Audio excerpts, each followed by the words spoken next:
दोस्तों आज की इस क्लास में हम लोग डिस्कस करने वाले हैं एक बहुत ही इंटरेस्टिंग सी पोयम को जिसका नाम है इजाबेला। इसे English romantic poet John Keats ने लिखा था। ये इजाबेला जो पोयम है इसका दूसरा टाइटल है द पोर्ट ऑफ बेसिल।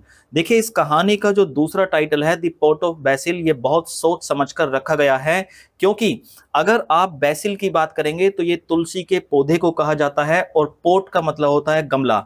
ये जो पोर्ट ऑफ बेसिल है इस कहानी के अंदर बहुत इंपॉर्टेंट रोल प्ले करता है। इस कहानी इजाबेला को जॉन कीट्स ने 1818 में लिखा था और 1820 में इसे पब्लिश करा दिया था। जोनर है इसका रोमांटिक पोएट्री। अगर हम देखें कि इस कहानी का जो सोर्स है वो जियोवेनी बोकाचियो का डी कैमरोन जो वर्क है ये उसकी सोर्स बनता है। सेटिंग जो है इटली का एक शहर है फ्लोरेंस। मैं आप लोगों को इस कहानी को अच्छे से समझाने के लिए कुछ करेक्टर्स बताना चाहूंगा। सबसे पहला करेक्टर इसमें इजाबेला नाम की लड़की है। ये एक जवान और ब्यूटीफुल लड़की है, बहुत इनोसेंट लड़की है और इसी के घर में एक नौकर है लोरेंजो। ये बहुत ही हार्डवर्किंग और ऑनेस्ट लड़का है। इसके साथ लोरेंजो के साथ इजाबेला को प्यार हो जाता है। इजाबेला के माँ बाप तो है नहीं, इजाबेला का जो पालन पोषण करते हैं इसके दो बड़े भाई करते हैं। उनका नाम मेंशन नहीं किया गया है स्टोरी में, इसलिए हम उन्हें टू ब्रोदर्स के नाम से जानेंगे। ये दोनों के दोनों भाई जो हैं बड़े बिजनेसमैन हैं और इनके पास काफी पैसा है और ये सोशल स्टेटस की भी काफी केयर करते हैं। और इसके अलावा पोर्ट ऑफ बेसिल तो आप लोगों को देखने के लिए मिलेगा ही।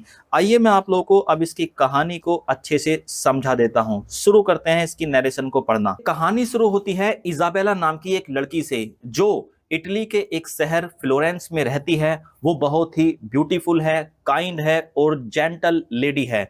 बचपन में ही उसके माँ बाप की डेथ हो गई थी। उसके बड़े भाई दोनों उसका पालन पोषण करते हैं। ये जो दोनों बड़े भाई हैं ये व्यापारी हैं, इनके पास काफी पैसा है। वो समाज में अपनी रेपुटेशन, सोशल स्टेटस और मनी के लिए काम करते हैं। ऐसा नहीं है वो अपनी बहन से प्यार नहीं करते, वो अपनी बहन से प्यार करते हैं और अपनी बहन की शादी एक अच्छे और बड़े परिवार में करना चाहते हैं जहां पर पैसे की कोई भी किसी भी तरह की कमी ना हो। लेकिन इसी परिवार में एक लोरेंजो नाम का एक लड़का यानी कि कर्मचारी सर्वेंट काम करता है जो बहुत ही मेहनती है, ईमानदार है और वो उसका बिहेवियर भी बहुत अच्छा है।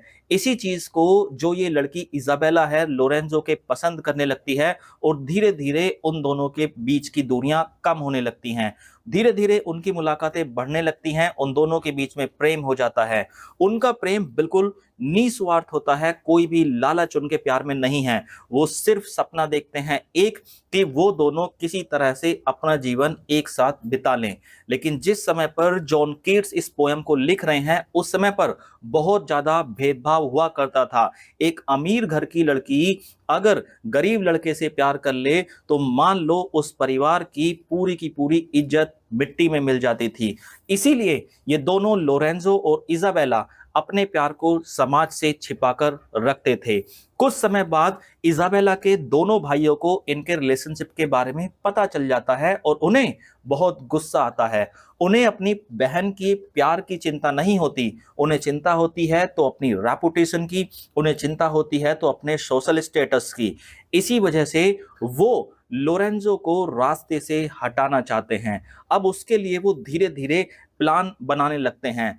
प्लान वो क्या बनाते हैं, एक दिन ये जो दोनों भाई हैं ये डिसाइड करते हैं कि हम दोनों लोरेंजो को अपने साथ बिजनेस ट्रिप पर लेकर जाएंगे। और वो जाकर दोनों के दोनों लोरेंजो से कहते हैं कि लोरेंजो इस बार हमें बिजनेस ट्रिप पर जाना है और तुम्हें भी साथ लेकर जाना है। लोरेंजो को पता था कि ये दोनों भाई बिजनेस ट्रिप पर अक्सर जाते रहते हैं, तो उसने लोरेंजो ने कोई भी किसी भी तरह का डाउट उन दोनों पर नहीं किया और उनके साथ चल दिया। जैसे ही लोरेंजो और ये दोनों भाई जंगल में पहुंचते हैं तो लोरेंजो के साथ ये दोनों भाई विश्वासघात कर देते हैं और उसकी पिटाई करते हैं जंगल में ले जाकर और उसको जान से मार देते हैं। यहां तक कि उसका गला काटकर उसके बॉडी को जमीन के अंदर ही दफना देते हैं जंगल में ही, ताकि किसी को कुछ पता ना चले। और दोनों के दोनों अपने घर वापस लौट आते हैं।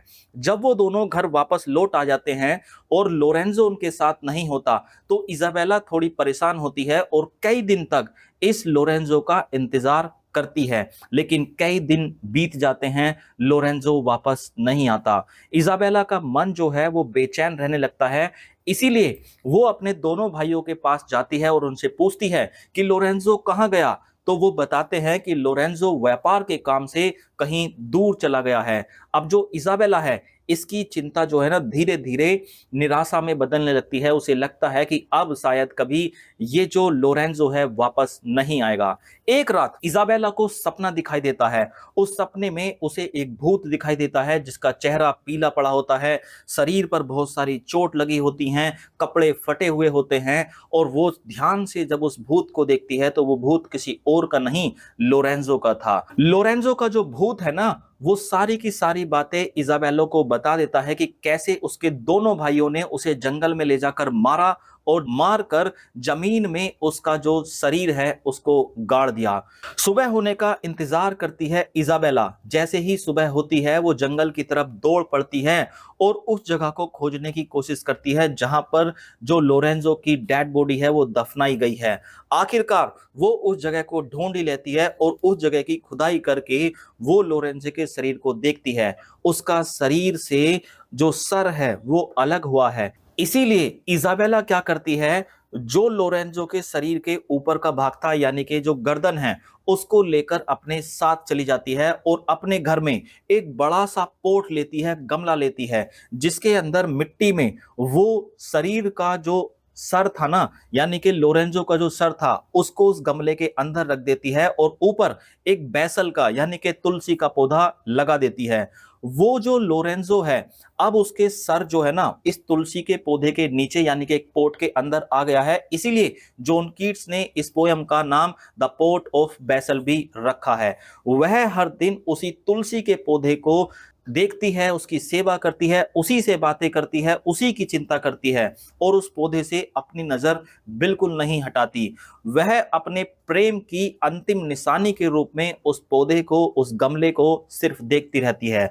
अब इसी हरकत से यानी कि जो इजाबेला है उस पौधे के पास, उस पोट के पास बैठी रहती है, ये दोनों भाई उस बात को नोटिस करते हैं कि आजकल इजाबेला इस पौधे के पास ज्यादा ही बैठी रहती है।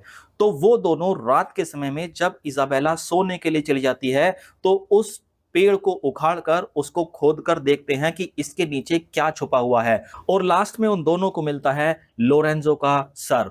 अब वो पूरी तरह से समझ गए हैं कि इजाबेला को सब कुछ पता चल गया है कि हमने लोरेंजो को मार डाला है, इसलिए वो इस पोट को, इस बैसल के पौधे को यहां से गायब कर देते हैं।